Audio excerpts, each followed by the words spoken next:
What's going on, guys? Rainer here. I've tried to record this video a couple different times without saying, "Hey guys, what's up?" It's Rainer here, but it just doesn't seem to work, so I'm just sticking to what does. So I just finished another episode. Just finished recording an interview with Ashley Apland of Firefly here in Dryden. What a person! What an organization! They specialize in providing youth mental health services, among other services. But of course, we're here to discuss mental health, and so highlighting those services, which are free to those who are up to 18 years of age. And as somebody who seeked help for counseling as a child, I fully recommend those sessions and how beneficial they were to me at the time, as well as the benefit surely they continue to provide people who continue to use their services even today.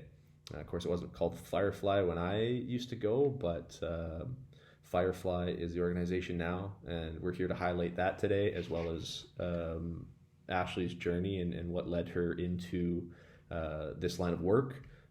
Also, interesting part of her journey, she worked at the Hoshizaki House in Dryden, and so we got to highlight a bit of their services and talk a little bit on the side of domestic abuse. And so thank you so much to Ashley for stepping up to the plate to highlight both herself as well as Firefly, as well as the Hoshizaki House and the great work they do.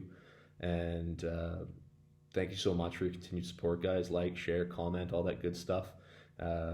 Slowly getting closer to a time where I finally shave my head, but of course enjoying the process and seeing that my hair is not as short as it once was, and we continue to break records every day, so that hopefully by the time I cut it off, I get to just start growing it back again. Who knows? We'll see. But totally enjoying the process. Thank you again to Ashley. Hope you guys enjoy this episode. And as always, thank you so much. What's going on, guys? Rainer here, back with another episode of Personal Best Hockey's Return to Play charity campaign. Here sitting with me today is Ashley Apland of Firefly. She is the clinical manager there, and super excited to have you, Ashley. Thanks so much for stepping up to the plate here to discuss mental health here locally in Dryden and surrounding area, and looking to really dig into what resources are available, highlighting your organization, highlighting yourself and the role that you've taken on. And it's my understanding, just in our brief talks, that you've been at this for a while, working under a different few umbrellas. And today we're specifically here to talk about Firefly, but if anything else comes up, I think it's important that we highlight that. And so thank you so much for being here. And I guess go ahead and introduce yourself. All right. Well, thank you for having me. So I'm Ashley Apland. I'm a clinical manager at Firefly. Just giving you some background of kind of how I got to where I am today is I started off at the University of Calgary to do a major in linguistics. And one of my electives while I was there was psychology, and I really enjoyed it. So that's where I kind of ended up switching my education to major in psychology instead. And I also transferred then to Lakehead University. So while I loved the city of Calgary, I found while I was out there, I was always counting down days to get home and be closer. So I really found that was my path, was to be definitely closer to Dryden. And then my hope was to relocate to Dryden when I finished my schooling. So then, like I said, I finished my Bachelor of Arts major in psychology through Lakehead University and came back to Dryden to work as an an intensive behavior intervention therapist with childcare resources. This was working with children one-on-one that had diagnosis of autism, and it was a mat leave that I was covering. So once I left there, I went over to the Hoshizaki House, which is a women's and children's shelter for women and children who have been exposed to domestic violence.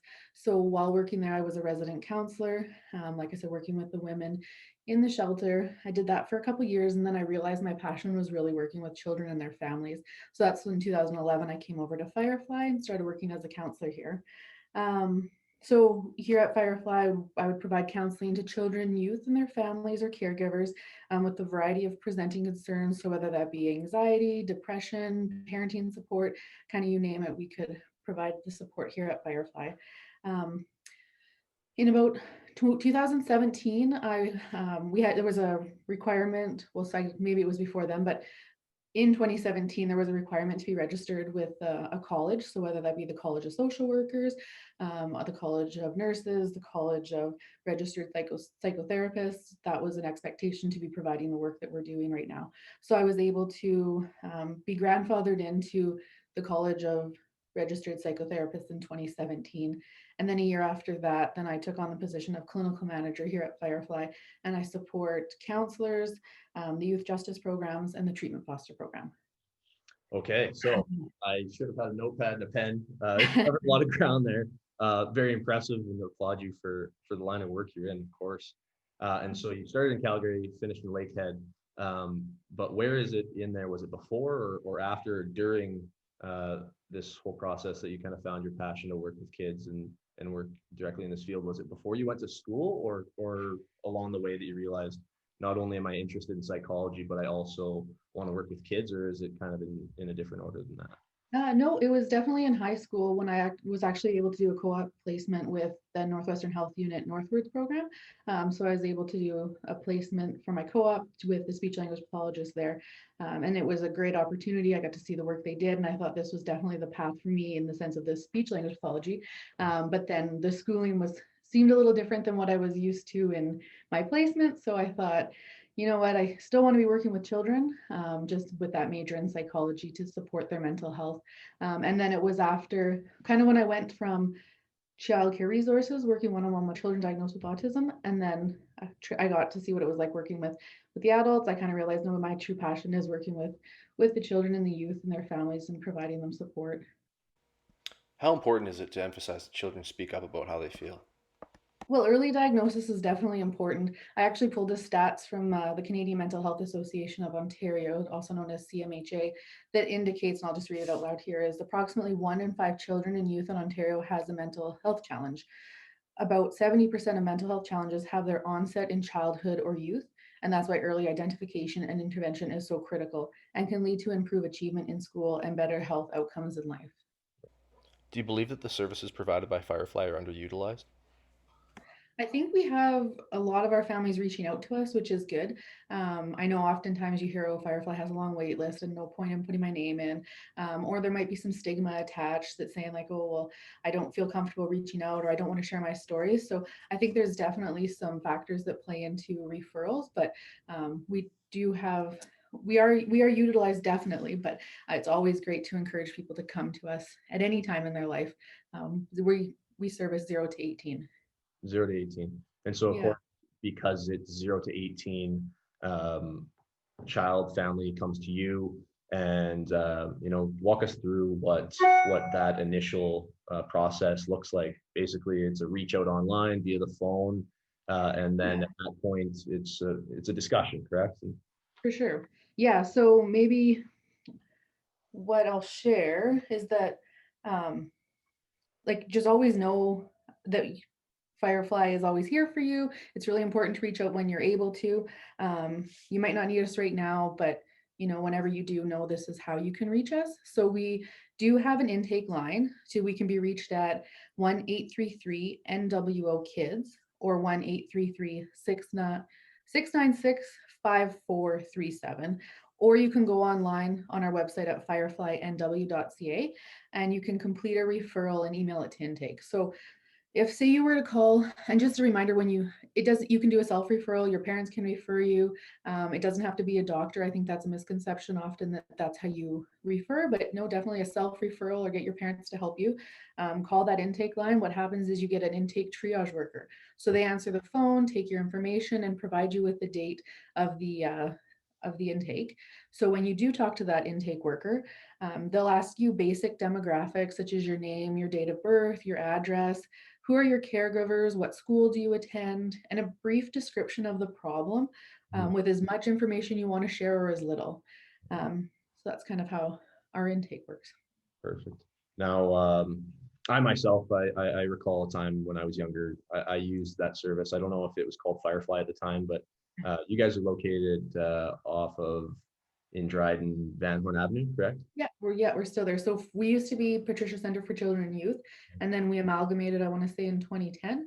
and became Firefly. So now we have offices in Dryden, Sioux Lookout, Red Lake, Kenora, Fort Francis, and Atikokan. Right. And yeah, we are located in Dryden at 75 C Van Horn, which we share like the same building as the health unit and the Northwestern Catholic School Board. Now, speaking on behalf of my experience, I know that at that time in my life, what had happened was my parents had separated. I was age 7 or so, and so I can remember the time and the feeling, and I can remember sitting in on some of these. I don't recall what specifically was being spoke of, and I don't recall that time in my life so specifically. But of course, 7 years old, you don't understand why your parents aren't together. You don't understand why they might be fighting. You don't understand why, well, why can't we all just stay together? Right. And so Right, very confusing time for, the likes of a 7-year-old. And for sure. I believe the person or lady I spoke to, her name was Sharon Perkins. Okay, yeah. And I'll never forget her. And I appreciate the time she spent with me, and likely my parents would have sat in on those too. Right. And so, of course, while, Yeah. it's the child presenting an issue, are the parents always present?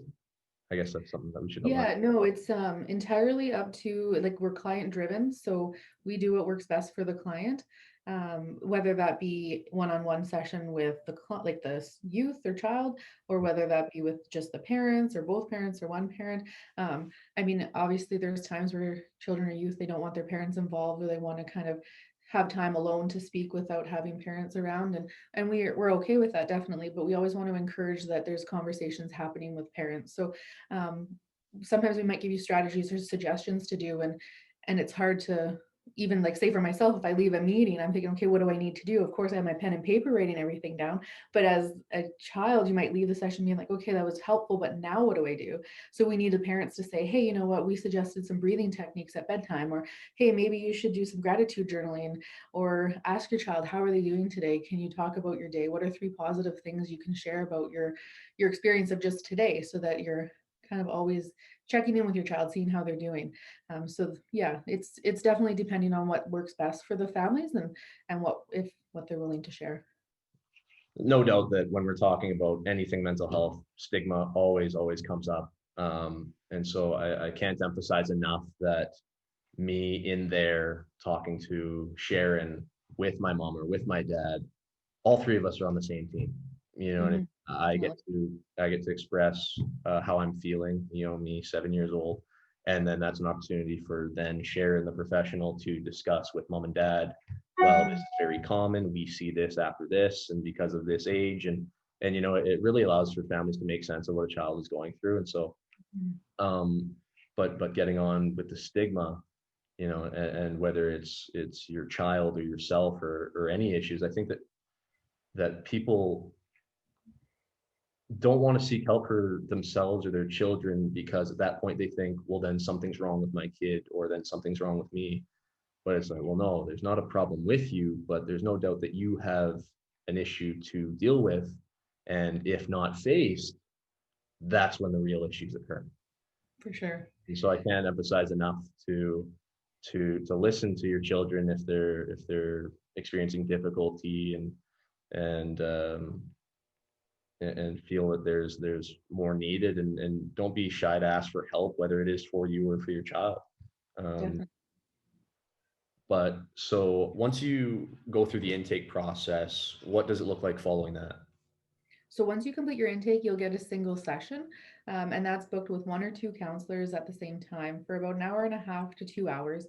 You'll complete a questionnaire, and while in that session, you'll have one counselor asking the questions, and the other one could be a witness therapist if there is a second one with you, and they'd be taking the notes and then sharing it with you at the end, so you're able to have the information that you kind of summarizing what happened in the session. And then after that single session, it's discussed with you and your counselor if you want to continue services. So you'd get offered 3 more what we call brief sessions. So for a total of 4 sessions. Or you could close your file if you said, you know what, single session was great. I don't need any more services. I'm going to go forward and try some of the strategies suggested. Or you might say, yeah, I want some more. So we say we go on and give you 3 more sessions. Then at the end of that, we'll assess with your counselor and determine, did you want to go on to ongoing counseling? Are you feeling, hey, that I got what I needed, I'm ready to close? And then you'll either go on to a wait list for the same counselor or a different counselor, or you might just continue right through with them, depending on the current situation and a caseload for the counselor.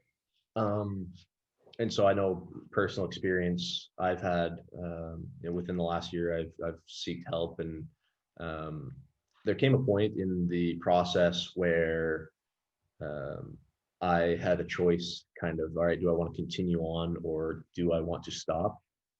And I saw a lot of value in continuing on, to then allow my therapist to see not just myself when I'm dealing with these issues, but also when I'm doing well. And I believe that allowed for an opportunity to really have my therapist understand me, because then what that saw was, a couple of weeks I'd be on the low, a couple of weeks I'd be a little more neutral. Then I'd come in one week and like, wow, like, what are you even doing here?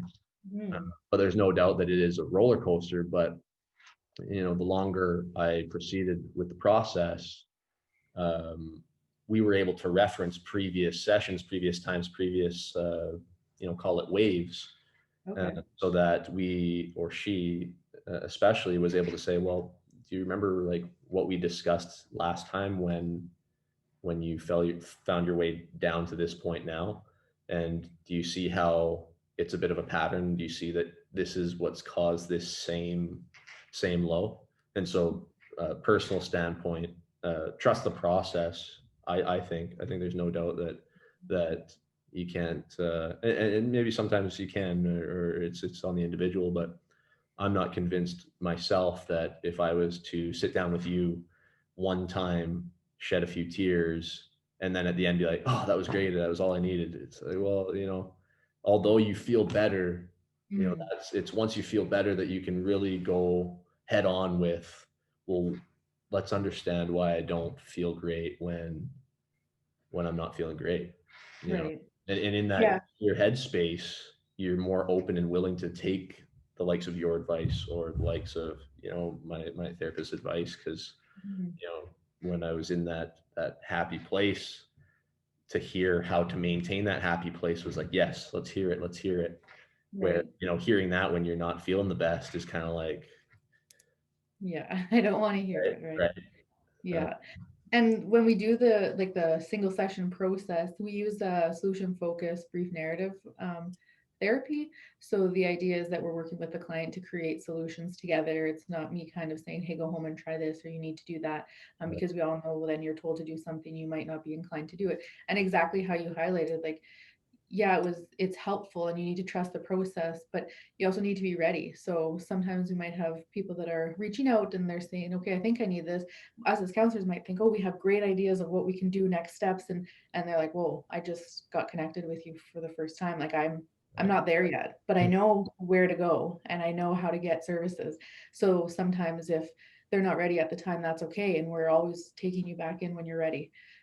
So yeah, that's the readiness factor is huge, but know that we're always here and willing to help.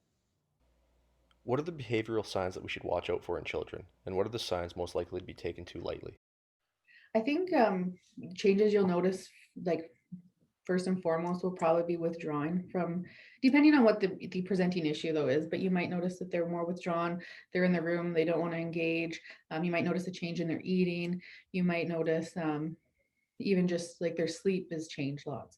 So those are things that oftentimes have an indicator that there is some presenting concern, whether that be depression, anxiety, whether it be just even a stressor that's happening in their life too, that maybe we're not aware of. Maybe they're being bullied at school. There's so many different things that aren't, we might not be aware of, that are happening. And those are the little indicators that I'd encourage to watch for.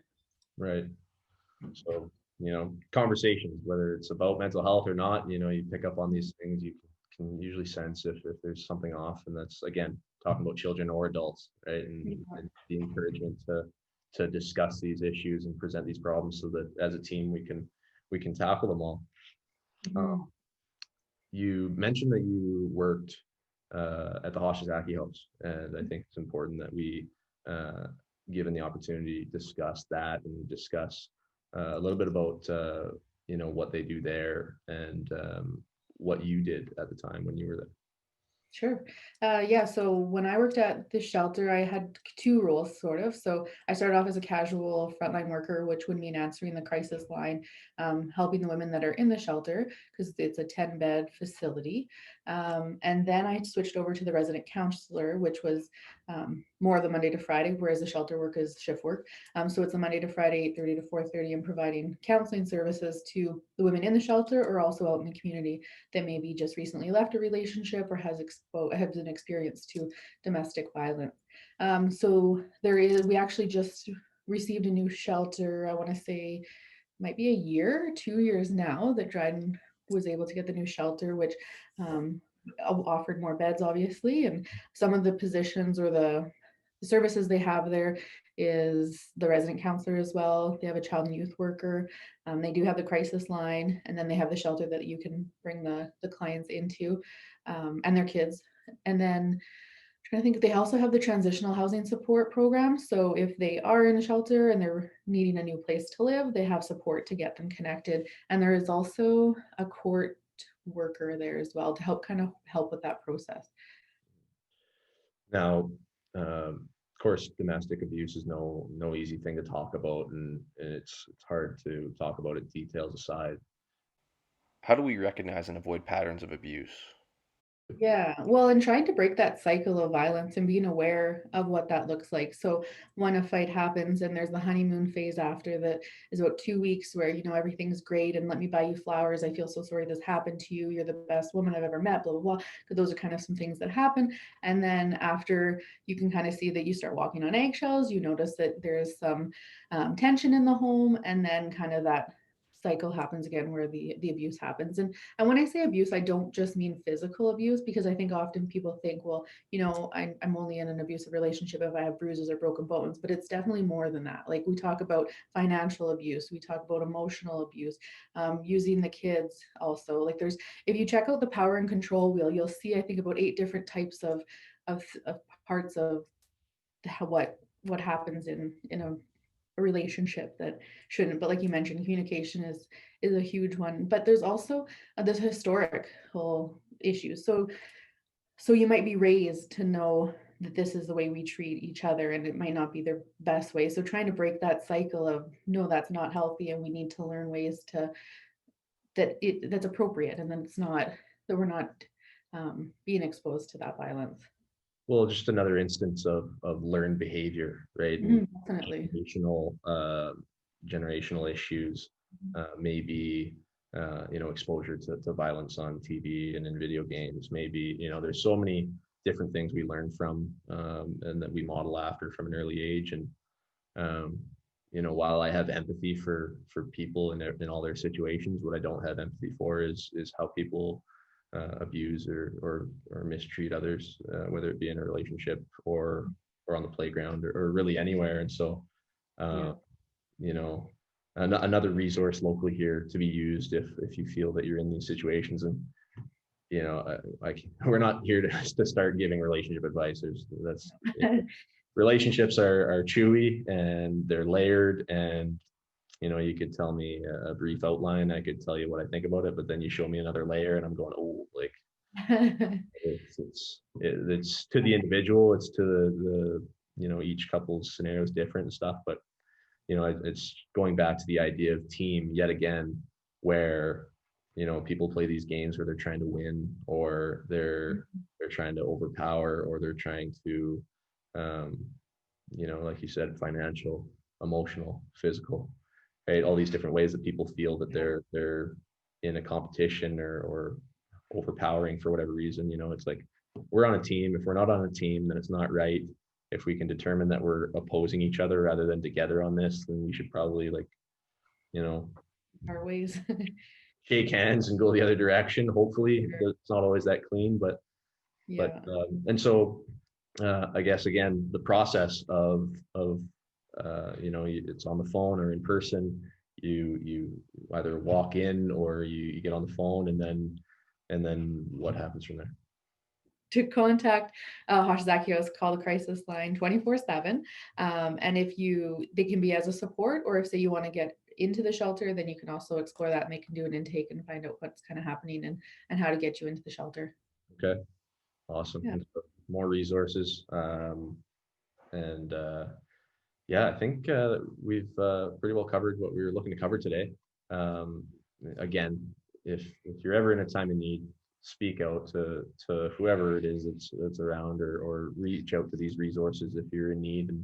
And change. Everyone deals with issues. Everyone needs help. And I said it in a couple previous episodes. I think it's always good to go back to, like, we ask for help for everything, right? Mhm. In so many different situations, everything is easier when you do it in a team and you have each other to keep each other accountable, on task, all these things in these different situations. And as soon as you reach out and you start making these connections of people that are supporting you, and you know that they're there for you, things just brighten up really quick, and it Well, allows and you. it's scary, right? Pardon? It's scary. It's scary not to know how it looks or how it feels. And then as soon as you're able to do that first reach, then it's like, wow, this is great. Why didn't I do this before? And I know how to reach you if I need to. Mhm. And Yeah. as somebody who was scared to make that step, and I'm so glad that I did, I can't have anything else but encouragement towards making that step. And so, Mhm. um, thank you so much, Ashley, for joining me today. Yeah. Super excited to show this off, and yeah, we'll talk to you soon. All right. Thank you guys so much for tuning in. I really appreciate the support. Hope you guys enjoyed this episode. See here a link to anything that's happened thus far with the campaign, and where you'll find anything else that'll continue to happen with it. Hope you guys enjoyed this interview. Don't be shy to like, share, comment, all that good stuff, to ensure that we can continue having these conversations within our communities, our homes, and amongst each other. Understand that you're not alone, and reach out in a time of need. Also, see here a link to my Just Giving page in support of Action Mental Health Northern Ireland, as well as stay tuned for the following credits showing a list of resources here in Dryden and surrounding area.